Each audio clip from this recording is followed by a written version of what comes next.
We're going to start off with the Survivor Series press conference. Did you catch any of this? I did catch it, John. What Yes. did you think about? I was kind of dismissive of this press conference, but I had to sit down and actually watch it myself. What did you think? This was they did one of these at Clash at the Castle. I can't remember if they did one for Extreme Rules or not, but what have you thought now that we've seen a few of these WWE press conferences? Like this is actual media mixed with like some of the people from the bump that they have in there, Byron Saxton as Mhm. well. So what did you think just about the presentation itself of the press conference? I feel like this year is the year where the pro wrestling press conference has really kind of become a big top. It really had a breakthrough year. Press conferences in professional wrestling, I think. So They really um, went to the next level this year, catered by Mindy's. that's it. Yeah. And as usual, I think there are a lot of growing pains anytime you try to mix real world settings with professional wrestling characters. In the past, with both, I would maybe less so with AEW and more so with the WWE instances of these sort of things. It's been a bit of an awkward combination of people who think that they're supposed to stay in character the entire time and people who just don't feel that way. Um, in the Paul Levesque era, maybe we can kind of draw like a cleared line of like what these are supposed to be. Paul Levesque, anytime he does one of these, is very much just being Paul Levesque, and you can argue that like what is the on-screen Paul Levesque character these days anyway? He's essentially just a real person, still the same guy. So you very much just kind of like get some good amount of information, I would say, from him, some good sound bites. He talked about what is it? Reassessing War Games, Hell in a Cell, Money in the Bank, and just match types, rather than just kind of having them be mandatory pay-per-view only things, which I think most fans are probably happy to hear about. But as far as like the actual wrestlers themselves, I felt like this time around, in the cases of Sami Zayn, in the cases of yeah, especially Sami Zayn, but also in the case of Becky Lynch, you got out of character responses. Um, Sammy was the one to kind of kick things off with Paul Heyman, and they very much, I would say, kind of played off of the question. If they sensed that the question was done in, in character, like from somebody from the bump, or I don't know, like media that might not be as caring for out of character responses, then they would respond as if they were in character. If it was a question that was more about like, how did you like the getting into the behind the scenes, you had Sami Zayn fresh off of the match on the pay-per-view, just kind of talk about how talking about his character, as a performer. So I think it continues to be a bit of an awkward mix, but I actually got like enjoyment and I got information and I got some real answers out of it. So I would say it was worthwhile.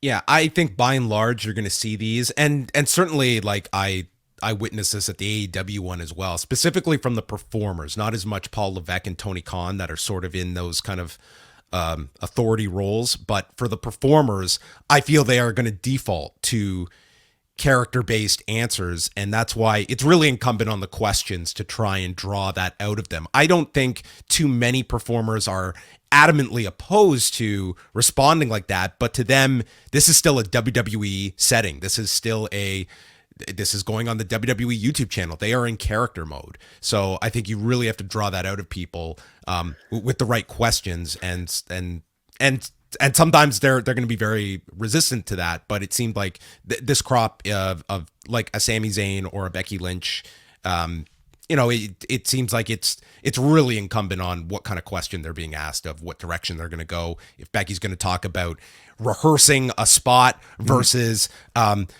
Bianca Belair called me and sent a jet for me to be the fifth member. Like we got both of those answers. So it can be across the spectrum. It's almost like, having a conversation about Santa Claus with children in the room and adults in the room at the same time. And you're somehow trying to, hover between the two.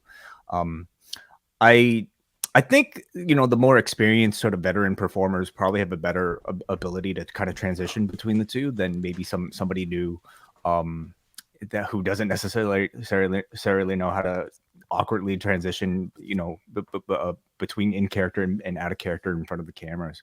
But I feel like as these press conferences go along, the veteran performers are going to excuse me, sort of late. Wow, my voice.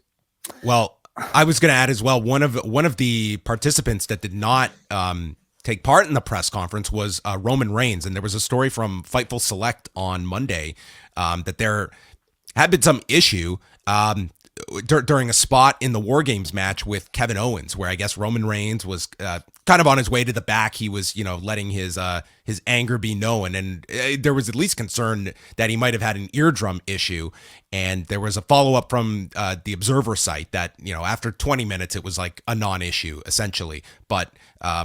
That Roman Reigns was at least scheduled for the press conference is what it sounds like. And going back to Clash at the Castle, I mean, he was one where he comes in and he's eyeing the media and acknowledge me and then just left and walked off. So, I mean, that was like, here was a guy that's, just finished a match. And I didn't think, I imagine for some of these performers, especially that have just been in the main event, this is not the most enticing obligation that is on their schedule when they've just finished a 40-minute match. Yeah, and again, we talked about this, I think, for the Clash of the Castle press conference. I mean, these are very much method actors. These are people that are in character, or at least, in the case of like a Roman Reigns, somebody who feels like he probably has to really get into character at all times, and to just go right from the stage to the backstage area and be out of character, it's certainly awkward.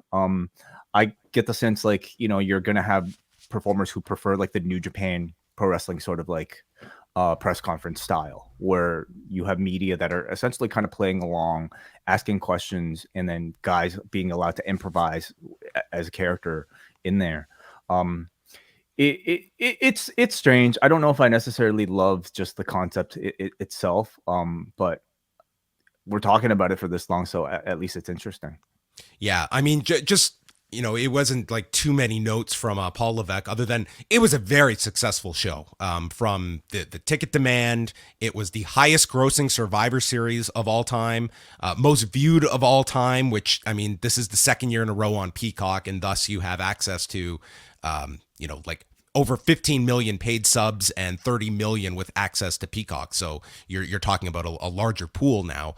But this was the largest gate ever for the company in Boston. Think about that statistic. I mean, that was a huge success for them in this market. And without a Sasha Banks. Without a Sasha Banks, yes, and some people did note that there were some chants during the show, but they were faint. I did not register them as I was watching the show. But I heard them pretty well during like the Ronda Shotzi match, but I was expecting them during the War Games match, and they never occurred there. Levesque was asked about the idea of getting away from a Hell in a Cell themed pay-per-view, and as well the status of an Elimination Chamber, Money in the Bank, shows that are structured around a particular match type. And he did differentiate those, stating that a Hell in a Cell is designed to be a giant blow-off, that a feud should work towards that.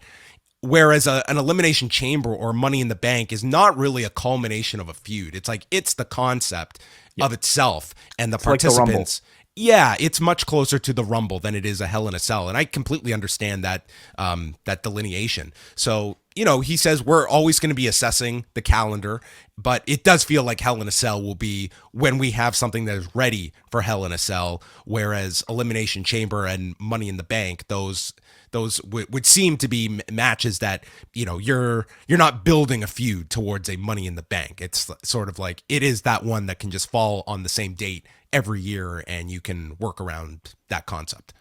Yeah, absolutely. Hearing a response like this made me really happy as a fan, because it tells me that this is a person who understands, I think, the creative implications of these sort of concepts, and isn't just somebody thinking about the monetary value of the branding of a Hell in a Cell, or just, I mean, even War Games. Like, I was actually kind of curious to hear him speak about War Games too, in the same vein as a Hell in a Cell, where like he kind of suggested that it would, he might prefer to use it as a blow off rather than, this sort of like annual thing that they might put on once a year.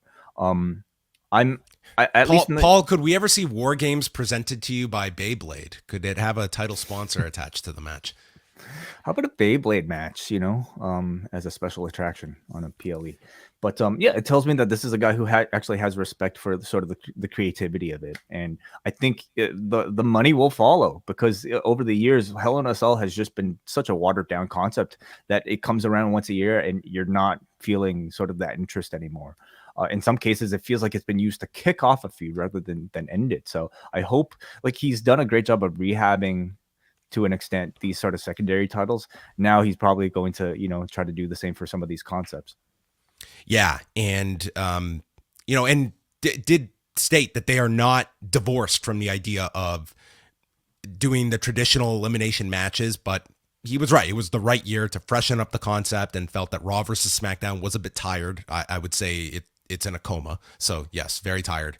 And yeah, maybe the elimination matches will come back. I cannot imagine a clamoring for, Not at can all. we have those traditional elimination matches? I was like, I just, unless you are pure nostalgia based, like, I just don't know what kind of demand you would have for those matches that to me were never a big appeal to me personally. I think they had their purpose, like, at a time when you rarely saw interactions between the main eventers, and, like, the eliminations of people would somehow bring two top stars face to face in the lead up to a WrestleMania main event in the future. But those days are really long gone, and sort of the timing of a match like this, I mean, feels no different than something you would see on a Raw like we saw today. I thought there was a chance today, actually, they'd make the OC versus what is it, the Judgment Day, a Survivor Series elimination. I think for a TV special, it's perfectly fine, but for a pay-per-view sort of headlining thing, I mean, the attraction's not there.